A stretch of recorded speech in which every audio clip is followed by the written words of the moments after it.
Seguimos en A Diario. Saludos a nuestro amigo y colega, el periodista Alfonso Villalobos. Dice: saludos con afecto a Luis Alberto Ruiz y a su gran equipo. Saludos, amigo, te mando un fuerte abrazo. Y como cada lunes, me da muchísimo gusto saludar al doctor en Derecho, Juan José Contreras Madero. Bienvenido, ¿cómo está? ¿Qué tal, Luis? Buenos días. Un nuevo lunes, iniciando con un tema que es un poco técnico en relación con el juicio de amparo, pero que es indispensable conocerlo, sobre todo para quienes están estudiando derecho y quienes ejercen la profesión y también, ¿por qué no?, en la población en general, para conocer qué son los incidentes en el juicio de amparo indirecto. Un incidente, como el nombre lo dice, es una cuestión que, bueno, no es lo principal, es una cuestión accesoria. En términos procesales, en relación con el derecho, un incidente es eso, es una cuestión accesoria a algo principal. El juicio de amparo indirecto tiene un trámite principal. Además, tiene otras cuestiones que son accesorias. Estas cuestiones accesorias se tramitan, es decir, se resuelven a través de una figura que se denomina como incidentes. ¿Cuántos tipos de incidentes son? Son varios, pero principalmente debemos definirlo así. Un incidente es aquella cuestión accesoria procesal que debe resolverse antes de que se resuelva el juicio en lo principal. Son temas importantes. Uno de ellos, el más trascendental, que creo que debemos conocer y tener siempre en la memoria y tener presente, es el incidente de suspensión.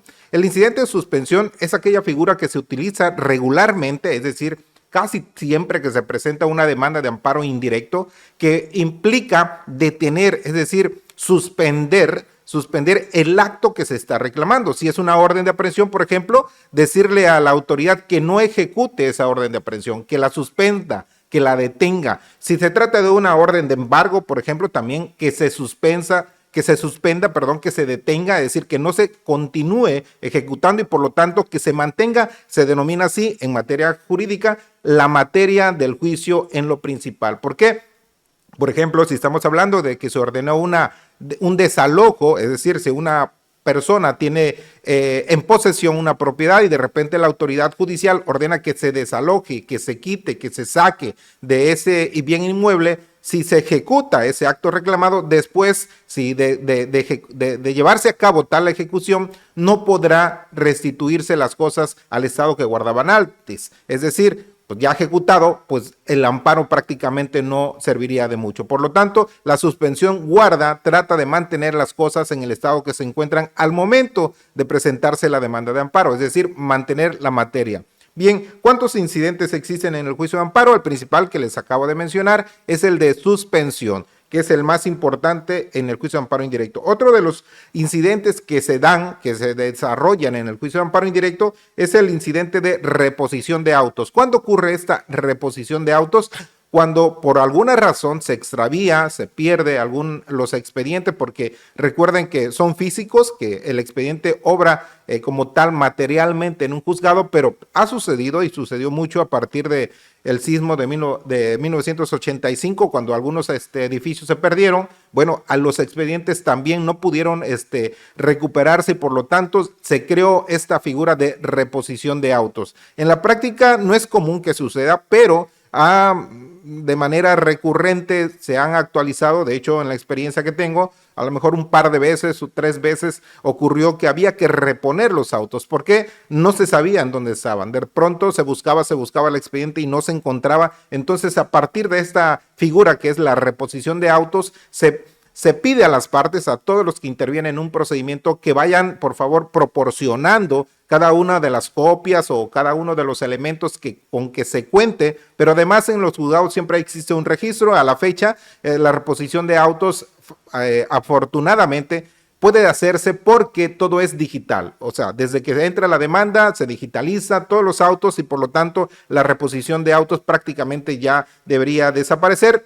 En el caso, solo que habría que actualizarse cuando digamos que el sistema no funcionara y no existiera en el sistema electrónico ese expediente y que por lo tanto ni física ni electrónicamente existiera. A lo mejor puede suceder, pudiera darse nuevamente esta figura y por lo tanto debe mantenerse. Creo que es sano que se mantenga. Otra figura de los incidentes es el de cumplimiento sustituto. ¿Qué es el cumplimiento sustituto? Es decir, tú obtienes una sentencia favorable, te conceden el juicio de amparo, el amparo, y por lo tanto tú tienes que obligar y la autoridad tiene que cumplir esa sentencia. ¿Qué sucede en ocasiones? Que material y jurídicamente no es posible que realicen lo que se le está pidiendo a la autoridad. Por lo tanto, ¿cómo te van a cumplir?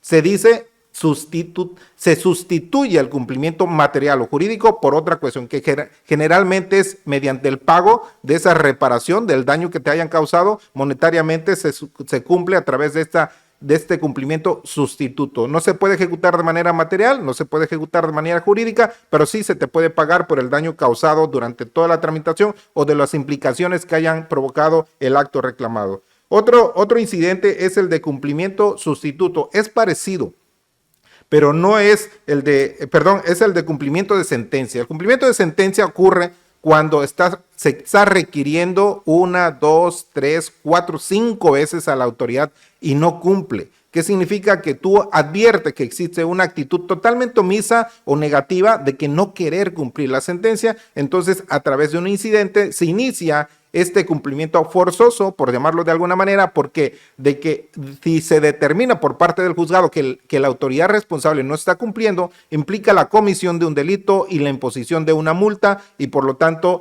la autoridad ante esa circunstancia pues da cumplimiento, más bien porque se le forza a hacerlo. El cumplimiento de sentencia, el exceso o defecto en el cumplimiento de sentencia. A diferencia del anterior, como lo escuchaste, en el anterior se requiere 1, 2, 3, 4, 5 veces. Si no cumple la autoridad, se le forza para que lo haga mediante la imposición de una multa o la denuncia por la comisión de un delito.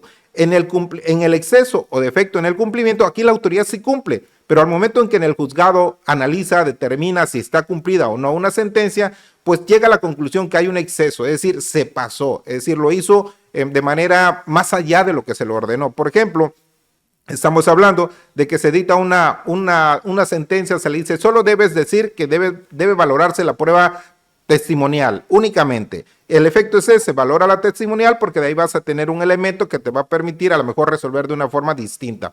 Pero no, la autoridad no solo valora esa prueba testimonial, sino que valora una documental, valora una pericial y valora alguna otra prueba.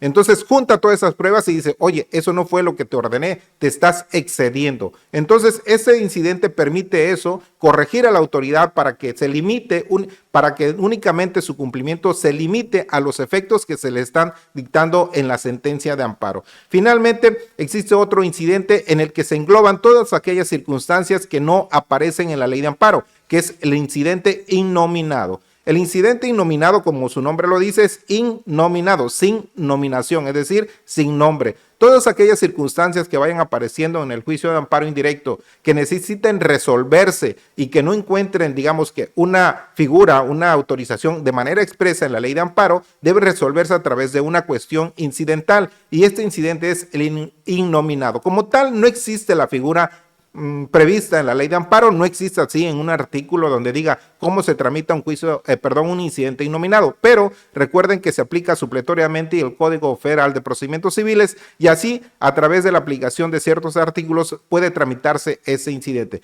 Finalmente, el otro incidente que creo que es necesario tenerlo también siempre en cuenta es el de la acumulación. Es decir, existen varios juicios que se van a conocer en un juzgado o también en algunos otros juzgados y por ser las mismas partes, el mismo quejoso, el mismo tercero, la misma autoridad, se tienen que acumular, se tienen que juntar en un mismo expediente para que no se emitan sentencias contradictorias. Estos son los incidentes más importantes. Les recuerdo, deben conocer y deben siempre tener en cuenta el incidente de suspensión, porque creo que es la columna vertebral del juicio de amparo indirecto. Es el incidente que a nosotros como ciudadanos siempre nos interesa conocer, porque es el que nos permite detener el acto de autoridad, el que sea, mientras se resuelve el juicio en lo principal, mientras se tramita, sea una orden de aprehensión, sea una orden de embargo, sea cualquier situación que te esté agraviando, la aplicación de una norma, por ejemplo, el incidente de suspensión te va a permitir que se detenga, que no se ejecute. Luis, serían los incidentes en el juicio de amparo indirecto más importantes que creo que debe conocer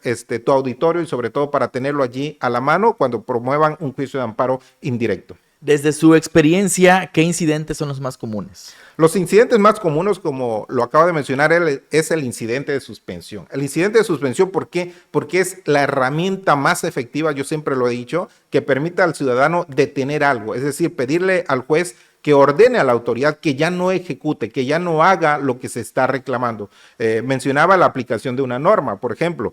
Si se reclama un artículo que es inconstitucional, se le pide a la autoridad que no lo aplique y por lo tanto que el ciudadano pueda seguir realizando lo que tenía que hacer con la disposición anterior. ¿Por qué? Porque no se puede aplicar ese artículo hasta que no se resuelva si es constitucional o no. Por ejemplo, una orden de embargo.